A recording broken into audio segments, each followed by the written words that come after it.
So, so welcome back to another xAPI MOOC Chat. I'm joined again by Ben Betts and Martin Cousins, and today we're going to have a quick chat about the relationship of the xAPI and the big e-learning vendors, because this is a key question for all of us.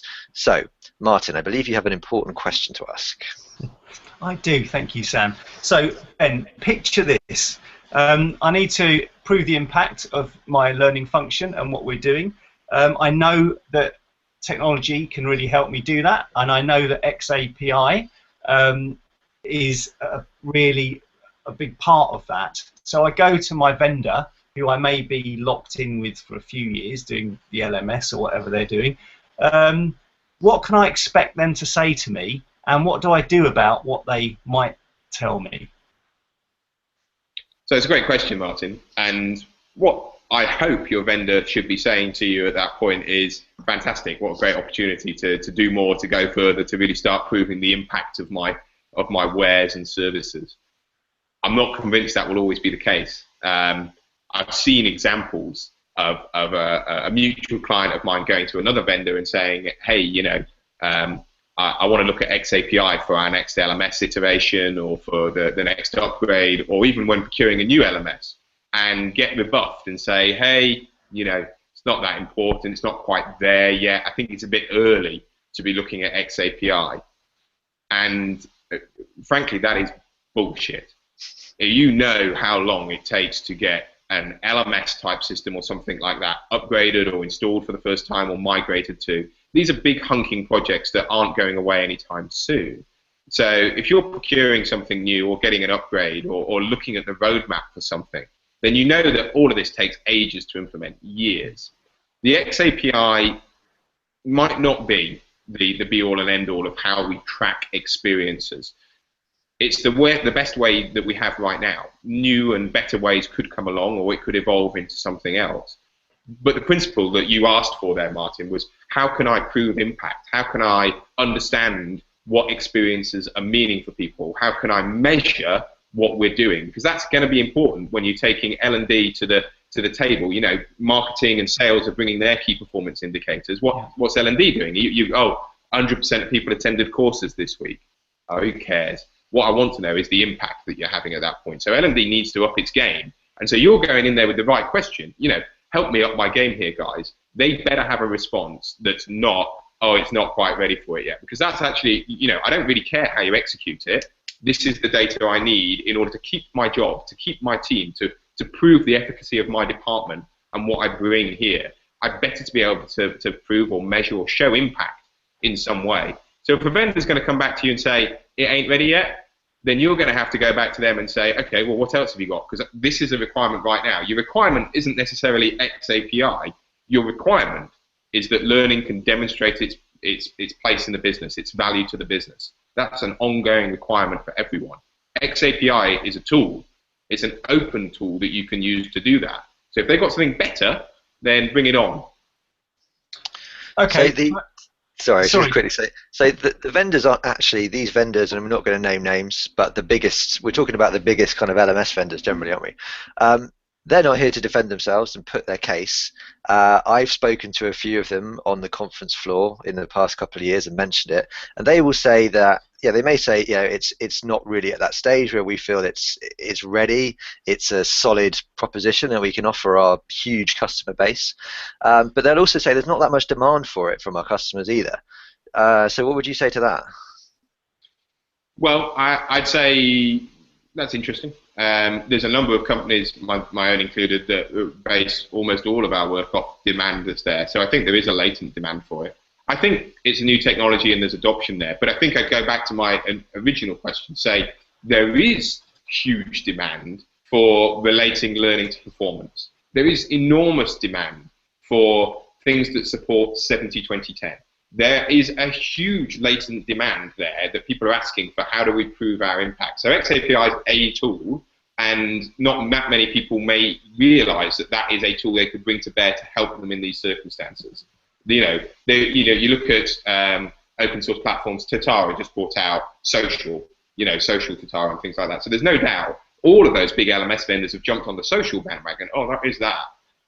So this is just a fundamental, this is just a component of that to me. So even if they're not saying there's no demand for xAPI, people don't know to ask for xAPI. That's not, you know, I want to be able to prove my impact. I want to do that. Give me an answer for it. One of the answers is, well, let's start adopting a standard that will enable you to measure things, to learn in any place, to do this in any device, blah, blah, blah. xAPI is the enabler. So that a vendor isn't smart enough to realize that the 95% of requests they're getting are actually answered by xAPI reflects really badly on those vendors, because they should know. They should be of a consultative sales sort of experience, be able to say, oh, hang on, all of these requests I'm getting here, they have one thing in common. It's about data, and it's about how I understand people's experiences outside of my LMS. So really, I come back to vendors on that. It's their own fault for not knowing what their customers are actually asking for. But is there, just picking up on what Sam was asking, I got one more question really, and it's just about risk, because that's what a lot of business acquisition of technologies is all based on, really. It's like, well, how much risk is there here, and this idea of future-proofing. So is that, how much risk is there in the xAPI standard in terms of it, you know, having legs and sustainability? Without being facetious, and look, I've got to have hands up, I'm a vendor and I do the xAPI, so I'm going to say this. There's zero risk. There is zero risk in it. The risk is all the other way. What people are used to is being locked into platforms that they can't migrate away from quickly, that, you know, it's got data, but I can't get access to that data. I never get a raw output of it. I can't manipulate it and do things with it. That's the world that most people live in now. Some don't. Some are really able to get access to some data and pull it into nice analytical piece of software, and that's great. But if you don't have access to that data, and it's not in a format that you can transport around the place, you've already got enormous organizational risk, and you're locked in to those vendors. So the key thing with the xAPI, forget the actual nature of the specification and whether that's good or bad and whether it's here in 10 years' time. It's an open specification. So anybody can read it, anybody can adopt it, and it's based on a series of internet standards that are very well recognized. So basically what you're saying when you're saying I'm going to adopt xAPI is you're going to do it in a way that is open. You can do things with it, you can get access to the data, you can manipulate it, you can understand how it works, and you can give any other vendor a 100-page document that looks like the xAPI spec and say, hey, that's how this works. So the risk is nil as far as the organization is concerned. And again, I go back to it. The xAPI might not be the standard to end all standards, but that you use an open standard is important. That's the thing that's going to be key. And right now, there isn't really an open standard that competes and does what xAPI does. So first thing is you mitigate risk with openness and the open standards movement. Right now, it's about the best we've got. So unless they've got a better understanding of an open standard that will enable them to do this, then I don't think it's an argument. So if you are persuaded to go down the xAPI route, but you're locked into your contract with a major LMS vendor who do not really have that on their roadmap in any convincing way, can an LRS, is it easy for one of these people to have an LRS living in sync alongside their existing LMS? And what advice would you give to someone in that position? This is where me as HD2, as Learning Locker, are seeing most demand at the moment. We're seeing a lot of people independently come up with architectures that say, hey, I've got this bit over here, which is some fancy front-end bit. It'd be a portal built in Drupal or built in another CMS or on mobile. And I've got Moodle or another big LMS or anything like that that's under it. And I want to do xAPI. So can I put an LRS at the side of this, have some of it, and then start thinking about where data is traveling around the ecosystem? So I'm not going to get rid of Moodle. I'm quite happy with Moodle. I'm not going to get rid of my big LMS. I'm actually, you know what, for all of its flaws and this, it does do a decent job for what I'm doing it for. And a learning record store does not replace a learning management system with some of the features and functions that you're going to get there. No way. So yeah, absolutely. I think it does go around it. And what we're seeing increasingly people are saying, could I make a learning record store be like the one source of information that I get it? Because I haven't got everything in the learning management system, and I already see other things going in. So could I sync data from the LMS to the LOS? Yeah, you can absolutely do that. Can I get it going the other way around? Can I start doing some interesting stuff over here and then export it back to the LMS? Yeah, really easy. You know, all the major learning record store providers will give you a way to get access to that data really easily. So I spin up a learning record store that's outside of that ecosystem. I start putting data into it, and even if you need to export it in an Excel spreadsheet, a CSV, that will work. So there's nothing stopping you doing that, and I'd actually recommend that's the way to go. We're seeing increasing demand for people that say, my LMS isn't moving fast enough, or it's too big a thing to change. I can't get rid of it, but I would like to get into this area. You absolutely can. So where would you see this in 5 years' time then, in terms of the maturity of xAPI and how the vendor community, and specifically the large vendor community, is responding to it? Do you think it's a case of, it's going to be a case of acquisitions, or are they just waiting to see? How would you guess that this might pan out? There's a little hump that's going to happen in the not too distant future as people become more educated about open standards, about data and the xAPI. A lot of fairly major vendors are already claiming they do this in some way, shape, or form. They say, hey, yeah, tin can, tick, xAPI, tick. There's a tick somewhere in the back end of their system that says, yeah, do it. They don't. It's nothing more than a lie, to be honest with you, in quite a lot of circumstances. There's a specification for how to be a learning record store, the database elements of the xAPI, and it's not a give or take. You need to implement it completely in order to be xAPI conformant. Why does that matter? That matters tremendously because if the role of the learning record store is to check that data coming into it is valid. And you know the saying, you've been around computers, most of us have for long enough, garbage in, garbage out. So if you're collecting data that doesn't conform for whatever reason, and then later you try and export that somewhere else or run some analysis on it, it's not going to work. That could be years of data. You could have had somebody saying, yeah, we're xAPI conformant, blah, blah, blah, and actually they weren't. And there's nothing you can do about that. You could have 1, 2, 3, 4 years of data that's almost useless if you're not doing it in a conformant way.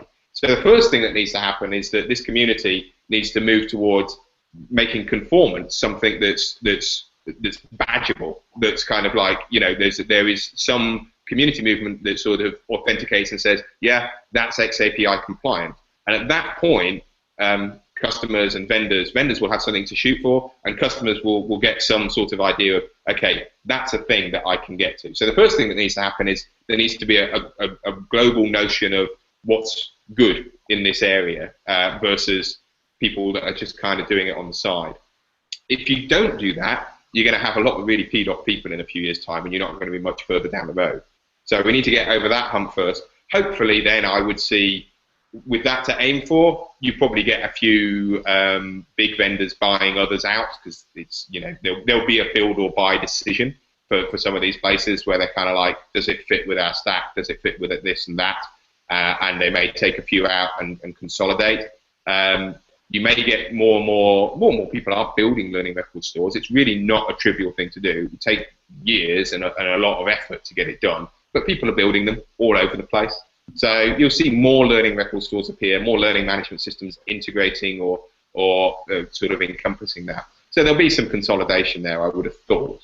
But hopefully the next 5 years sees us really stop talking about the xAPI per se, and more about the outputs. And so, this is just tools. It's just functionality. It should just be there. Get the idea that you're going to conform to a standard. Have everybody notch towards that, and then let's do some exciting things that don't necessarily look like just being able to collect data. Let's do some things in data analysis. Let's do some stuff around the personalization of learning. Let's do some stuff around open credentialing and understanding what somebody has done and passing that data around. So it's really the benefits of all of that I think I'm excited about seeing in 5 years' time. But we've got to get this bit right, which means educating everybody here on the importance of collecting sound data in an open standard. Cool. So I guess a sort of key takeaway for now is that if you are locked into a big LMS, but you desperately want the features of xAPI and LRS, there is nothing to stop you having the two alongside, and it's about thinking of the LMS as a source of data for your LRS, not a replacement. Yeah, that would be my personal summary of it. Absolutely. Your LMS does a bunch of things that a learning record store doesn't do. You have huge hierarchies, taxonomies, permissions, sequencing, stuff like that. Learning record stores don't do that sort of stuff at the minute. They're one piece of the pie, but they're that data piece of the pie, that conformant data piece of the pie. Kind of different to what an LMS does, generally speaking. So yeah, I do think they're kind of different. Cool. Okay. Thank you very much, gentlemen.